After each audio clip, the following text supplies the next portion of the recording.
दोस्तों, ऑपरेशन सिंदूर के बाद दिल्ली में एक सर्वदलीय बैठक हुई। तमाम नेता इस बैठक में मौजूद रहे, लेकिन उस बैठक के शुरू होने से पहले एक तस्वीर उभर कर सामने आई जिसकी सियासी गलियारों में खूब चर्चा हो रही है। इस तस्वीर में ऐसा क्या है कि प्रधानमंत्री नरेंद्र मोदी और अमित शाह तक संकेत जा रहा है, संदेश जा रहा है, मैं आपको बताऊंगा। नमस्कार, मेरा नाम हिमांशु मिश्रा है, आप देख रहे हैं 4PM न्यूज नेटवर्क। दरअसल दोस्तों, सियासत में अक्सर ऐसा होता है कि संकेत दिए जाते हैं। बहुत सारी चीजों को लेकर खुलकर नेता नहीं बोलते, तो इशारों में बताने की कोशिश करते हैं, एक दूसरे पर तंज मारने की कोशिश करते हैं। आपको याद होगा कि प्रधानमंत्री नरेंद्र मोदी केरल की यात्रा पर थे पिछले दिनों, और उन्होंने वहां पर शशि थरूर, जो कि कांग्रेस के नेता हैं, उनसे मुलाकात की। वो शशि थरूर उनको रिसीव करने एयरपोर्ट पर भी पहुंचे। उसके बाद जब मंच पर शशि थरूर बैठे हुए थे तो प्रधानमंत्री नरेंद्र मोदी ने कांग्रेस को निशाने पर लेते हुए एक बहुत ही अहम बात कही। सुनिए क्या कहा। हमारे मुख्यमंत्री जी से भी मैं कहना चाहूंगा, आप तो इंडी अलायंस के बहुत बड़े मजबूत पिलर है। यहां शशि थरूर भी बैठे हैं, और आज का ये इवेंट कई लोगों की नींद हराम कर देगा। तो मोदी जी कह रहे हैं ये इवेंट कई लोगों की नींद उड़ा देगा, यानी कि प्रधानमंत्री नरेंद्र मोदी साफ तौर से कांग्रेस पार्टी को, उसके शीर्ष नेतृत्व को ये बताने, ये जतलाने की कोशिश कर रहे हैं कि देखिए, शशि थरूर जैसे नेता हमारे साथ बैठे हुए हैं। उसके बाद कई दिन गुजर गए हैं, अब एक तस्वीर उभरकर दिल्ली से सामने आई है। केरल वाली कहानी की अपोजिट ये तस्वीर अपने आप में कई संकेत देने की कोशिश कर रही है, संदेश देने की कोशिश कर रही है। इस तस्वीर में क्या है? इस तस्वीर में जैसा कि आप देख सकते हैं कि राहुल गांधी हैं, मल्लिकार्जुन खड़गे जो कि कांग्रेस पार्टी के प्रेसिडेंट हैं, अध्यक्ष हैं, और उनके बगल में राजनाथ सिंह हैं। तीनों सर्वदलीय बैठक के लिए चलकर आ रहे हैं। आप पीछे भी देख सकते हैं केंद्रीय मंत्री आपको नजर आ रहे होंगे, विदेश मंत्री, फाइनेंस मिनिस्टर, ये सब पीछे से चल के आ रहे हैं। और आगे मल्लिकार्जुन खड़गे हैं, उनके बगल में राहुल गांधी, और दूसरी तरफ राजनाथ सिंह है। मल्लिकार्जुन खड़गे जिस तरह से राजनाथ सिंह का हाथ पकड़ते हैं वो चर्चा का विषय बना हुआ है। जी हाँ, अक्सर नेता एक दूसरे पर तंज कसते हुए दिखाई देते हैं, आलोचनाएं करते हुए दिखाई देते हैं, लेकिन ये जो तस्वीर है इसकी चर्चा दो मायनों में हो रही है।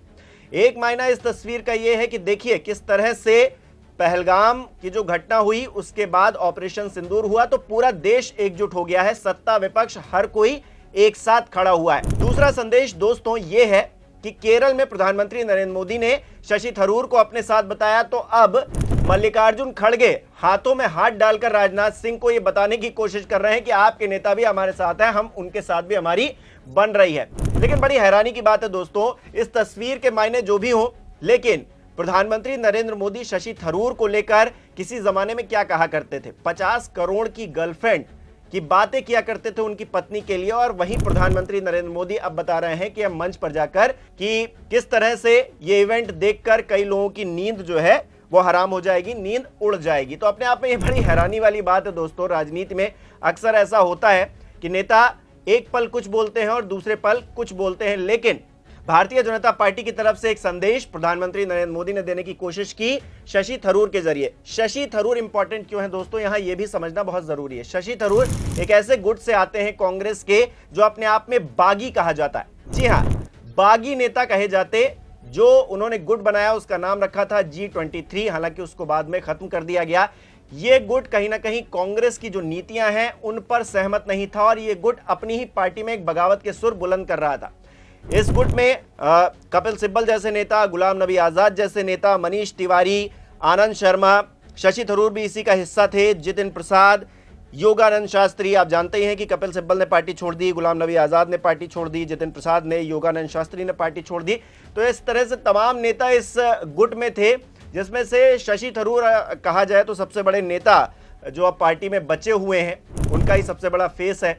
और उनको लेकर लगातार ये कयासबाजी होती रही है, पिछले दिनों भी होती रही है कि शशि थरूर कहीं भारतीय जनता पार्टी का दामन तो थामने नहीं जा रहे हैं। जिस तरह से भारतीय जनता पार्टी साउथ में अपना वर्चस्व बढ़ाने की कोशिश कर रही है, साउथ में अपनी पैठ बढ़ाने की कोशिश कर रही है, उस बीच शशि थरूर जो कि केरला कि तिरुवनंतपुरम सीट से सांसद हैं, वहां पर अगर भारतीय जनता पार्टी पेनिट्रेट करने में कामयाब हो जाती है तो एक बहुत बड़ी जीत होगी भारतीय जनता पार्टी के लिए। पहले भी तमाम आर्टिकल इसको लेकर छप चुके हैं और हर कोई जानता है कि शशि थरूर इस मायने में भारतीय जनता पार्टी के लिए कितने खास है। और इसी के मद्देनजर एक तंज कसने की कोशिश भी प्रधानमंत्री नरेंद्र मोदी ने की उस तस्वीर के जरिए, जिसमें उन्होंने कहा कि देखिए किस तरह से ये तस्वीर देखकर कई लोगों की नींद उड़ जाएगी, हराम हो जाएगी। एक बार फिर से उनके बयान को सुन लीजिए। हमारे मुख्यमंत्री जी से भी मैं कहना चाहूंगा, आप तो इंडी अलायंस के बहुत बड़े मजबूत पिलर है। यहां शशि थरूर भी बैठे हैं और आज का ये इवेंट कई लोगों की नींद हराम कर देगा। हालांकि शशि थरूर जो कि एक बहुत ही पढ़े लिखे, बहुत ही मतलब उनको वेल एजुकेटेड नेता कहा जाएगा, यूएन तक में उनकी पैठ रही है और तमाम बहुत मतलब एक जाने माने नेता, उनकी इंग्लिश तो बहुत ही फेमस है ही।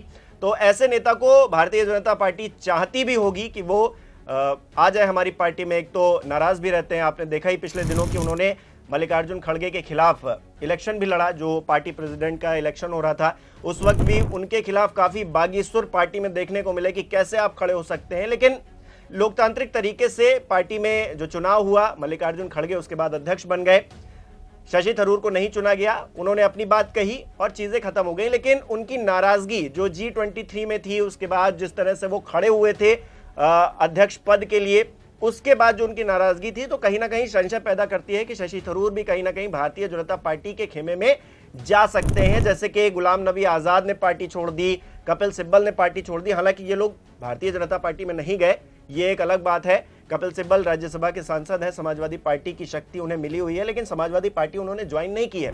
गुलाम नबी आजाद की बात करेंगे तो गुलाम नबी आजाद ने भी भारतीय जनता पार्टी नहीं ज्वाइन की, भले ही उन्होंने अपना एक अलग गुट बना लिया। तो तमाम तरह की परिस्थितियां हैं, लेकिन भारतीय जनता पार्टी यही कोशिश कर रही है कि कांग्रेस पार्टी को उकसाया जाए इस मामले को लेकर, शशि थरूर के मामले को लेकर। लेकिन दूसरी तरफ जो तस्वीर उभर कर सामने आई है दोस्तों, दिल्ली से वहां पर खड़गे साहब ने राजनाथ सिंह का हाथ पकड़ लिया। राजनाथ सिंह भी ऐसे नेता हैं जो प्रधानमंत्री नरेंद्र मोदी और गृहमंत्री अमित शाह के बहुत ज्यादा क्लोज नहीं कहे जाते हैं, उनकी नीतियों का वो बहुत ज्यादा सपोर्ट नहीं करते हैं। हालांकि उनको पद मिला हुआ है, आप जानते हैं कि इससे पहले कार्यकाल में वो गृहमंत्री भी रहे, तो ऐसे में उनको अब रक्षा मंत्री बनाया गया है, गृहमंत्री अमित शाह बन गए हैं।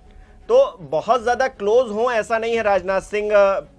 वो पुराने जो नेता अटल आडवाणी, इन सब के बहुत ज्यादा क्लोज हुआ करते थे और वो सारे जो नेता हैं वो प्रधानमंत्री नरेंद्र मोदी और अमित शाह की नीतियों से बहुत ज्यादा वाकिफ हों, उस तरह से संबंध रखते हों, उनको बहुत सही कहते हो, ऐसा है नहीं। तो आरएसएस की भी एक तरह से दूरी आपने पिछले दिनों देखी, नाराजगी देखी। तो ऐसे में राजनाथ सिंह का इधर खड़गे का हाथ पकड़ना और दूसरी तरफ शशि थरूर का एक मंच पर होना प्रधानमंत्री नरेंद्र मोदी के साथ, और प्रधानमंत्री का यह कहना कि बहुत सारे लोगों की नींद उड़ जाएगी, अपने आप में सवाल यह खड़ा कर रहा है कि आखिरकार नींद किसकी उड़ने वाली है। दोनों तरफ से सियासी तौर पर संदेश और संकेत देने की कोशिश की जा रही है कि देखिए आपके नेता हमारी पहुंच में है। ऐसे में अब देखिए आगे आने वाले समय में क्या होता है। हालांकि ये बड़े नेता हैं, शशि थरूर की बात कीजिए, राजनाथ सिंह की बात कीजिए, ये कोई भी फैसला लेंगे तो बहुत ज्यादा राजनीति प्रभावित होगी दोनों ही पार्टियों की। तो ऐसे में देखने वाली बात होगी आगे क्या परिस्थिति बनती है। लेकिन केरल में एक संदेश देने की कोशिश की गई, 72 घंटे बाद एक संदेश दिल्ली से भी निकलकर सामने आया। आप इसे किस तरह से इन दोनों तस्वीरों को देखते हैं, हमें कमेंट करके जरूर बताइए। बहुत बहुत धन्यवाद।